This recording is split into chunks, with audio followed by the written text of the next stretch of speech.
नागपुरातील महाल परिसरामध्ये काल मोठ्या प्रमाणात जाळपोळ आणि तोडफोड झाली। या बाजूने पाहू शकतो की खरं तर मुख्य रस्त्यातून जेव्हा जमाव आतमध्ये आला होता त्या ठिकाणी कार रस्त्यावर उभी आहे, ती जाळण्यात आली होती। त्याचबरोबर या बुळीमध्ये काय अनेक गाड्या ज्या आहेत त्याची तोडफोड झालेली आहे। स्थानिक नागरिक इथं आहे, हे सगळे दृश्य त्यांनी पाहिलेले आहे डोळ्यासमोर। एक तणावपूर्ण भीतीची परिस्थिती होती। काय नेमकं घडलं, कोण आलं होते असं वाटतं?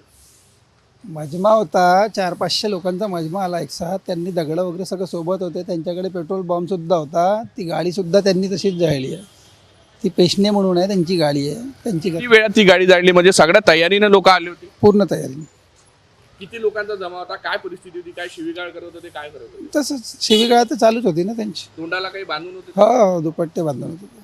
नक्कीच ज्या पद्धतीनं भीतीदायक परिस्थिती होती, कशा पद्धतीनं या ठिकाणाहून जमाव गेलेला आहे। काही सेकंदात गाडी जाळली, म्हणजे प्री प्लॅन होतं, कुठेतरी पेट्रोल त्यांच्याकडे होतं। ते धावत आले, 200-250 लोक होते इथला। कॉमस्कोर नुसार आता isakal.com आहे देशातील नंबर 1 ची मराठी न्यूज वेबसाईट। प्रत्येक अपडेटसाठी isakal.com ला नक्की भेट द्या। इथे आम्ही आपल्या घरी गेलो, पण ते त्यांच्या हातामध्ये सगळ्या लाठ्या होत्या, दगड होते मोठे, काही असे बॉम्ब सारखे होते छोटे, ते फेकले की असे फुटायचे ते, आणि कुऱ्हाड पण होते, सगळंच होतं त्यांच्यात। तर सगळं भीतीचं वातावरण आताही नाही आहे। या भागांमध्ये मला वाटते मोठ्या प्रमाणात कारची तोडफोड झाली। एक कार जाळून टाकली, काही अजूनही फुटले। माझी कार तोडली, पूर्ण तोडली। ही कार आहे, जाळली आहे कार, त्याच्यात एवढे मोठे दगड आहेत, दुचाकी तोडल्या, दुचाकी तोडल्या, तोडून टाकल्या। काय होती, म्हणजे त्यांचा काय राग वाटत होता का अशा पद्धतीने तोडताड सुरू होती? काय माहिती, पण ते पूर्ण त्यांच्या एक प्रकारचा गुस्सा असा वाटत होता, पण ते काही दंगली, ते चुकीचं होतं जे काही आहे। आणि खूप लोक होते, ते 200-250 लोक एकदम धावून आले। कुठेतरी पोलिसांचा त्यावेळेस जे बंदोबस्त होता तो कमी पडला, त्यामुळे सगळे पोलीस होते ना, पोलीस होते, 4-5 पोलीस होते, त्यांच्यावरही मारलं नाही त्यांनी, त्यांनाही घायल केलं, त्या लोकांना पोलिसांनाही घायल केलंय।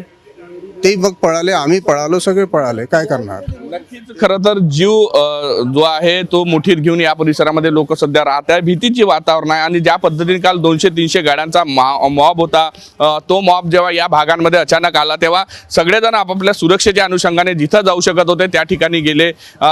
खरं तर मुख्य रस्त्यांपासून हे अशाच गल्लीबोळांचा फायदा घेऊन काल जे होतं ते आंदोलक आणि समाजकंटकांचं जे होतं फावलं होतं, त्याचाच फायदा जो आहे तो घेताना दिसला। आणि गल्ल्यांमध्ये घुसले तेव्हा गल्ल्यांमध्ये मिळेल ते साहित्य घेऊन तोडफोड करण्यात आली, कार जाळण्यात आली, अनेक कार जे आहेत अशा पद्धतीने फोडण्यात आल्या। आणि हीच परिस्थिती जी आहे काल रात्री होती, त्यामुळे आताही लोकांमध्ये कुठेतरी भीतीचं वातावरण पाहायला मिळते आहे। मुख्य रस्त्यांवर जरी शांतता दिसत असली तरी आतमध्ये गल्लीबोळ्यांमध्ये ज्यांनी ही तोडफोड पाहिली, मॉब पाहिला, त्यांनी सांगितलंय का नक्कीच जे सगळे येणारे होते ते तयारीत होते, कारण की ज्या पद्धतीचे त्यांच्यापाशी अवजारं होते किंवा गोटमार करण्यासाठी हातात गोटे होते, नक्कीच सगळे तयार होते, चेहऱ्यावर बांधून होते, अशा पद्धतीचा सुद्धा आरोप जो आहे तो स्थानिक नागरिकांनी केलेला आहे।